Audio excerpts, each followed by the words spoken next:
Hello, I'm Ludovic Ducrocq. Like more and more people around the world, I'm a whiskey enthusiast. Today, I would like to help you appreciate the complex flavours that Scotch whisky develops over its long years of maturation. What you need is a nosing glass. You could use a tumbler, which is ideal if you want to add ice to your whisky. Or you could use a nosing glass. The idea is that your glass is narrower at the top, so it concentrates the aromas and it makes it easier to nose or smell your whisky. You also need a good Scotch whisky. This is a bottle of Grant's. This whisky was first blended in 1898 by William Grant. Today, it is owned and blended by the 5th generation of his family. And you also want some water. Quite simply, you pour yourself a dram and smell it, nose it. Depending on what you're nosing at home, you'll be able to get different flavors. If you're smelling a single malt from the Speyside region, you might think that it's quite sweet and quite rich. It might be smoky if you're enjoying a whisky from one of the islands in Scotland. It could be sweet and spicy if you're enjoying a single grain whisky. On the palate, more flavors might develop.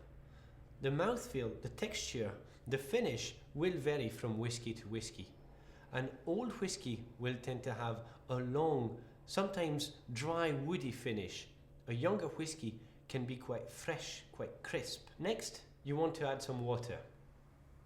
I would recommend 1 part water to 2 parts whisky.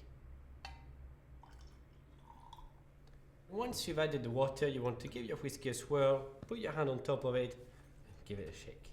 And what this does is, it opens up your whisky. It makes it easier to tell apart the different flavors. Again, depending on the whisky you're tasting, you'll be able to get different flavors. What I can smell is fruity flavors.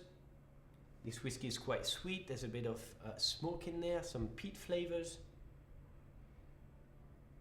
Overall, you should be able to find similar flavors to the ones that you smelled first without water, but this time you should be able to get more. On the taste,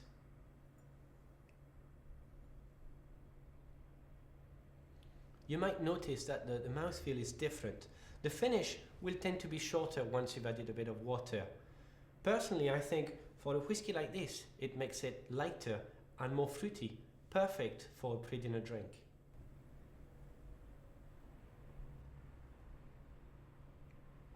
If you'd like to come and talk to me about your favorite whisky, or if you'd like to share your comments or questions with fellow whisky enthusiasts, why don't you come and join me on Grant's After Hours Whisky Club, which you'll find at grantswhisky.com/after hours. Slàinte mhath.